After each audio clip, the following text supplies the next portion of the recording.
स्वागत है आपके अपने YouTube channel Vinod Hindi point में। दोस्तों, आज के इस वीडियो में पढ़ने वाले हैं संपूर्ण हिंदी साहित्य से संबंधित महत्वपूर्ण अभ्यास पेपर, जो सभी परीक्षाओं के लिए बहुत ही महत्वपूर्ण है। तो चलिए शुरू करते हैं आज का ये वीडियो। पहला प्रश्न है, हिंदी साहित्य का समग्र इतिहास नामक ग्रंथ के रचनाकार कौन है? विजय देवनारायण शाही, रामकिशोर शर्मा, भागीरथ मिश्र, हेमंत कोकरेती।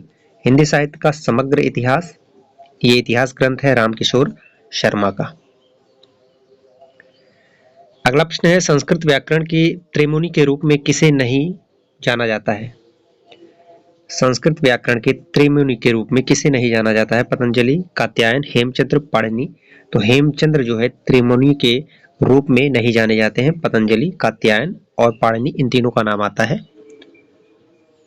निम्नलिखित में से कौन सा ग्रंथ खंडकाव्य की श्रेणी में नहीं आता है? सुदामा चरित्र, रंग में भंग, गंगावतरण, पथिक। खंड काव्य की श्रेणी में नहीं आता है रंग में भंग। सुदामा चरित्र ये नरोत्तम दास का है। अगला प्रश्न है, निम्नलिखित में से किसके मुक्तक की श्रेणी में नहीं माने जाते? रहीमदास, तुलसीदास, कबीरदास, मीराबाई। गे मुक्तक की श्रेणी में नहीं माने जाते तो रहीम दास के मुक्तक। हिंदी साहित्य का ओझल नारी इतिहास के रचनाकार कौन है? सुमन राजे, नीरजा माधव, शकुंतला माथुर, हेमंत कुकरेती। तो हिंदी साहित्य का ओझल नारी इतिहास के लेखक हैं नीरजा माधव, और हिंदी साहित्य का आधा इतिहास के लेखक हैं सुमन राजे। अगला प्रश्न है, इस्तवार द ला लित्योर इंदुई हिंदुस्तानी ग्रंथ किस भाषा में लिखा गया? French, English, Hindi, Italian. इस्तवार द ला लित्योर इंदुई हिंदुस्तानी ये ग्रंथ फ्रेंच भाषा में लिखा गया और ये गारसा दत्तासी का ग्रंथ है। केवल अतीत ही वर्तमान को प्रभावित नहीं करता, वर्तमान भी अतीत को प्रभावित करता है। इतिहास लेखन के प्रयोजन के संदर्भ में यह उक्ति किसकी है? T.S.. Elliot, Ramchandra Shukla, George Lucas, Shyam सुंदर दास। तो ये जो कथन है यह टी.एस. इलियट का है। साहित्य इतिहास में किस अंग का अध्ययन सर्वाधिक महत्वपूर्ण है? काल विशेष के रचयिताओं का, युगीन प्रवृत्तियों, परंपराओं व धाराओं का तटस्थ विश्लेषण, मत विशेष का प्रतिपादन, पूर्व रचित इतिहासों का आलोचनात्मक अध्ययन। तो साहित्य इतिहास के किस अंग का अध्ययन सर्वाधिक महत्वपूर्ण है? युगीन प्रवृत्तियों, परंपराओं व धाराओं का तटस्थ विश्लेषण। हिंदी साहित्य का आलोचनात्मक इतिहास के लेखक कौन है? नलिन बिलोचन शर्मा, हजारी प्रसाद द्विवेदी, रामकुमार वर्मा, रामविलास शर्मा। आलोचनात्मक इतिहास के लेखक हैं रामकुमार वर्मा। आचार्य रामचंद्र शुक्ल ने आदिकाल या वीरगाथा काल की अवधि क्या मानी है? संवत 1000 से 1400 ईस्वी, संवत 1050 से 1375 ईस्वी, संवत 750 से 1375, संवत 1000 से 1375। तो आचार्य रामचंद्र शुक्ल ने आदिकाल जिसका नाम उन्होंने वीरगाथा काल नाम दिया था, और इसकी समय सीमा है 1050 से 1375 ईस्वी। रामचंद्र शुक्ल के हिंदी साहित्य का इतिहास का प्रकाशन पहले किस नाम से हुआ था? इंदुई साहित्य का इतिहास, हिंदी साहित्य का इतिहास, हिंदी साहित्य की पूर्व पीठिका, हिंदी साहित्य का विकास। तो हिंदी साहित्य का विकास के नाम से आचार्य रामचंद्र शुक्ल के इतिहास ग्रंथ का पहले प्रकाशन हुआ था, और इसका जो प्रकाशन हुआ था 1929 ईस्वी में। अगला प्रश्न है, मैं इस्लाम के महत्व को भूल नहीं पा रहा हूं, लेकिन जोर देकर कहना चाहता हूं कि अगर इस्लाम ना आया होता तो इस साहित्य भक्तिकालीन साहित्य का वारह आना वैसा ही होता जैसा आज। यह पंक्ति किस विद्वान की है? हजारी प्रसाद द्विवेदी, रामचंद्र शुक्ल, नलिन बिलोचन शर्मा, विश्वनाथ प्रसाद मिश्र। तो ये जो पंक्ति है हजारी प्रसाद द्विवेदी की है, महत्वपूर्ण पंक्ति है, कई बार ये पंक्ति परीक्षा में पूछी गई है। संपूर्ण मध्यकाल की विभिन्न धाराओं और प्रवृत्तियों को तदयुगीन मुस्लिम प्रभाव की देन के रूप में स्वीकार करने वाले विद्वान कौन है? हजारी प्रसाद द्विवेदी, रामविलास शर्मा, नलिन बिलोचन शर्मा, आचार्य रामचंद्र शुक्ल। संपूर्ण मध्यकाल की विभिन्न धाराओं और प्रवृत्तियों को तदयुगीन मुस्लिम प्रभाव की देन के रूप में स्वीकार करने वाले विद्वान है आचार्य रामचंद्र शुक्ल। रामचंद्र शुक्ल ने अपना इतिहास ग्रंथ किस पद्धति पर लिखा? विधेयवादी, वैज्ञानिक, समाजशास्त्री, वर्ण क्रमानुसार। तो शुक्ल का इतिहास ग्रंथ विधेयवादी पद्धति पर लिखा गया है। तज़किरा-ए-शुअराए हिंदी नामक ग्रंथ के रचनाकार कौन है? जॉर्ज ग्रेसन, गारसा दत्तासी, डॉक्टर मोहन सिंह, मौलवी करीमुद्दीन। तज़किरा-ए-शुअराए हिंदी ये जो इतिहास ग्रंथ है यह मौलवी करीमुद्दीन का है। नागरिक पिचाणी सभा द्वारा प्रकाशित हिंदी साहित्य का इतिहास के पृष्ठभाग रीतिकाल रीतबद्ध काव्य का संपादन किसने किया? डॉक्टर नगेंद्र, पारसनाथ तिवारी, विश्वनाथ प्रसाद मिश्र, श्याम सुंदर दास। तो नागरी पिछाड़ी सभा द्वारा प्रकाशित हिंदी साहित्य का इतिहास के पृष्ठभाग रीतकाल रीतिबद्ध का संपादन करने वाले हैं डॉक्टर नगेंद्र। हिंदी साहित्य का बृहद इतिहास किस संस्था द्वारा प्रकाशित किया जा रहा है? हिंदी साहित्य सम्मेलन प्रयाग, नागरी पिछाड़ी सभा काशी, वर्धा विश्वविद्यालय, केंद्रीय हिंदी संस्थान। हिंदी साहित्य का बृहद इतिहास जो 18 खंडों में है, यह नागरी पिछाड़ी सभा काशी द्वारा प्रकाशित किया गया।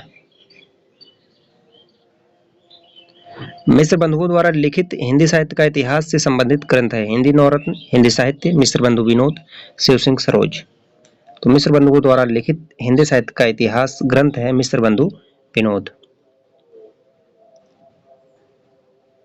मिश्र बंधु विनोद का चतुर्थ भाग कब प्रकाशित हुआ? 1913, 1934, 1915, 1929। तो मिश्र बंधु विनोद का चतुर्थ भाग 1934 ईस्वी में प्रकाशित हुआ। प्रथम 3 भाग 1913 ईस्वी में और चतुर्थ भाग 1934 ईस्वी में। गारसा दत्तासी द्वारा लिखित इतिहास ग्रंथ का नाम है the modern vernacular literature of Hindustan, एडेंस and antiquities of Rajasthan, a short history of Hindustan, इस्तवार दलाल लित्योर इंदोई हिंदुस्तानी। तो गारसा दत्तासी के इतिहास ग्रंथ का नाम है इस्तवार दलाल लित्योर इंदोई हिंदुस्तानी, जो फ्रेंच भाषा में लिखा गया है। हजारी प्रसाद द्विवेदी रचित इतिहास ग्रंथ कौन सा नहीं है? हिंदी साहित्य की भूमिका, हिंदी साहित्य का आदिकाल, हिंदी साहित्य उद्भव और विकास, हिंदी भाषा का विकास। तो हिंदी भाषा का विकास ये हजारी प्रसाद द्विवेदी का इतिहास ग्रंथ नहीं है, बाकी तीनों है, ए बी सी ये तीनों है। गारसा दत्तासी के इस्तवार दलाल लित्योर इंदोई हिंदुस्तानी ग्रंथ का हिंदुई साहित्य का इतिहास नाम से अनुवाद किसने किया? डॉक्टर किशोरी लाल गुप्त, परशुराम चतुर्वेदी, डॉक्टर लक्ष्मी सागर वार्ष्णेय, नंदुलारी वाजपेयी। तो गारसा दत्तासी के इतिहास ग्रंथ का हिंदी अनुवाद करने वाले हैं डॉक्टर लक्ष्मी सागर वार्ष्णेय और जॉर्ज ग्रेसन के इतिहास ग्रंथ का हिंदी अनुवाद करने वाले हैं डॉक्टर किशोरी लाल गुप्त। आचार्य शुक्ल का हिंदी साहित्य का इतिहास किस पुस्तक की भूमिका के रूप में लिखा गया? नागरी पिछाड़ी पत्रिका, हिंदुई साहित्य का इतिहास, हिंदी शब्द सागर, हिंदी भाषा का विकास। तो आचार्य शुक्ल का हिंदी साहित्य का इतिहास किस पुस्तक की भूमिका के रूप में लिखा गया? हिंदी शब्द सागर की भूमिका के रूप में लिखा गया। साहित्य इतिहास के अंतर्गत सबसे अधिक महत्वपूर्ण है युग चेतना का सिद्धांत, उपयोगितावाद का सिद्धांत, द्वंद्वात्मक भौतिकवाद का सिद्धांत, विकासवाद का सिद्धांत। तो साहित्य इतिहास के अंतर्गत सबसे अधिक महत्वपूर्ण है युग चेतना का सिद्धांत। The modern vernacular literature of Hindustan इतिहास ग्रंथ के लेखक कौन है? जॉर्ज ग्रेसन, मिश्र बंधु, Colonel James Tod, Father Camille Bulcke. The modern vernacular literature of Hindustan के लेखक हैं जॉर्ज ग्रेसन। हिंदी साहित्य इतिहास लेखन की परंपरा के प्रवर्तन का श्रेय जाता है ग्रेसन, शिव सिंह सेंगर, गारसा दत्तासी, आचार्य रामचंद्र शुक्ल। हिंदी साहित्य के इतिहास लेखन की परंपरा का प्रवर्तन का श्रेय गारसा दत्तासी को जाता है। शिव सिंह सेंगर द्वारा रचित हिंदी साहित्य का इतिहास शिव सिंह सरोज किस वर्ष प्रकाशित हुआ? 1850, 1873, 1863, 1883। तो शिव सिंह सेंगर कृत शिव सिंह सरोज 1883 ईस्वी में प्रकाशित हुआ। साहित्य इतिहास लेखन की विधेयवादी पद्धति से तात्पर्य है वर्णमाला के अक्षर क्रम में कृतिकारों का परिचय, द्वंद्वात्मक भौतिकवाद के सिद्धांत पर आधारित कालक्रमानुसार कवियों का परिचय, जातीय परंपराओं, राष्ट्रीय सामाजिक वातावरण का विश्लेषण। तो विधेयवादी पद्धति से तात्पर्य है जातीय परंपराओं, राष्ट्रीय सामाजिक वातावरण का विश्लेषण।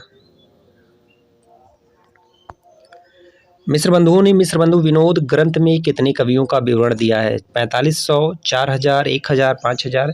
तो मिश्र बंधु विनोद में लगभग 5000 कवियों का विवरण दिया गया है। मिश्र बंधु विनोद के प्रथम 3 भाग कब प्रकाशित हुए? 1813, 1903, 1914, 1913। तो प्रथम 3 भाग 1913 में और चौथा भाग 1934 ईस्वी में प्रकाशित हुआ। वीरगाथा काल को चारण काल की संज्ञा देने के अतिरिक्त उससे पूर्व एक संधि काल जोड़ने वाले इतिहासकार कौन है? रामविलास शर्मा, डॉक्टर नगेंद्र, आचार्य शुक्ल, रामकुमार वर्मा। चारण काल की संज्ञा देने के अतिरिक्त उससे पूर्व एक संधि काल जोड़ने वाले इतिहासकार हैं रामकुमार वर्मा। चारण काल नाम जॉर्ज ग्रेसन ने दिया, साथ ही साथ चारण काल और संधि काल ये दोनों नाम जो है डॉक्टर रामकुमार वर्मा ने दिया।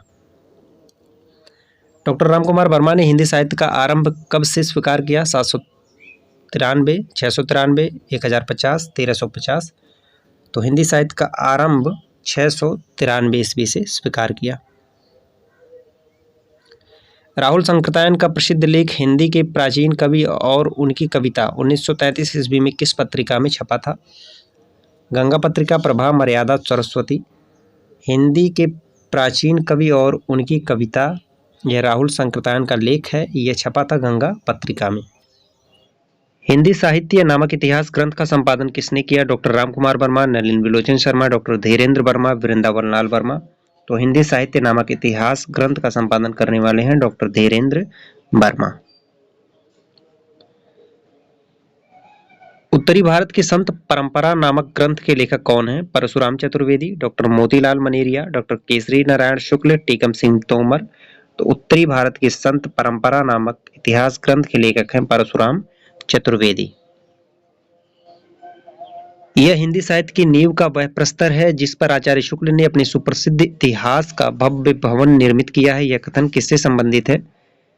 आचार्य शुक्ल के इतिहास से, गारसा दत्तासी के इतिहास से, ग्रेसन के इतिहास से, हरिऔध के इतिहास से। तो ये जो कथन है ग्रेसन के इतिहास से संबंधित है, महत्वपूर्ण कथन है, पूछा गया है। हिंदी साहित्य की नींव का वह प्रस्तर है। यह हिंदी साहित्य की नींव का वह प्रस्तर है जिस पर आचार्य शुक्ल ने अपने सुप्रसिद्ध इतिहास का भव्य भवन निर्मित किया है। यह कथन किससे संबंधित है? आचार्य शुक्ल के इतिहास से, गारसा दत्तासी के इतिहास ग्रंथ से, ग्रेसन के इतिहास से, हरिऔध के इतिहास से। तो ये जो कथन है ग्रेसन के इतिहास से संबंधित है। उत्तर अपभ्रंश को पुरानी हिंदी की संज्ञा किसने दी है? चंद्र शर्मा गुलेरी, भोला शंकर व्यास, रामचंद्र शुक्ल, भोलानाथ तिवारी। तो उत्तर अपभ्रंश को पुरानी हिंदी की संज्ञा चंद्रधर शर्मा गुलेरी ने दी है। अपभ्रंश पुरानी हिंदी है, इसका साहित्य हिंदी साहित्य के इतिहास का अनिवार्य अंग है। इस मत के समर्थकों में कौन सम्मिलित नहीं है? चंद्र शर्मा गुलेरी, राहुल सांकृत्यायन, रामचंद्र शुक्ल, हजारी प्रसाद द्विवेदी। हजारी प्रसाद द्विवेदी इस मत के समर्थकों में सम्मिलित नहीं है। गुलेरी, राहुल सांकृत्यायन, आचार्य शुक्ल, यह तीनों सम्मिलित हैं। ये थे हिंदी साहित्य के इतिहास से संबंधित कुछ महत्वपूर्ण प्रश्न। आशा करते हैं आज का वीडियो आप सभी को पसंद आया होगा। मिलते हैं अगले वीडियो में कुछ नए प्रश्नों के साथ। तब तक के लिए नमस्कार।